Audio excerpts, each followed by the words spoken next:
पहिले कसं खूप 30-35 वर्षाच्या आधीची गोष्ट ना, कुठं गुलाबजामुन की होते पण खूप नव्हते.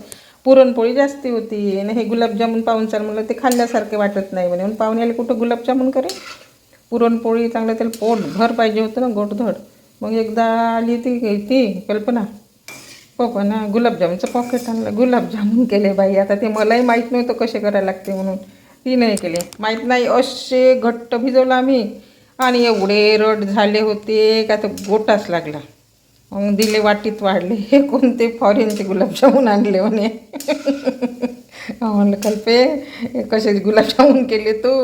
अगं ताई म्हणते मी नाही केले बाई. म्हटलं मी नाही केले, आपल्या घरी काही गुलाबजामुनपेक्षा म्हणलं इतर पाहुणचार दही वडे हे ते सगळं जास्ती राहत होतं. म्हणलं पुरणपोळी घे केले बाई, नाही खाल्ले. गोट्यानं फुटत नाही म्हणे, कोणते गुलाबजामुन केले म्हणे. तर म्हणलं नाही, पॉकेटच तसं असं म्हणलं, त्याच्यामुळेच ते तसे झाले म्हणलं.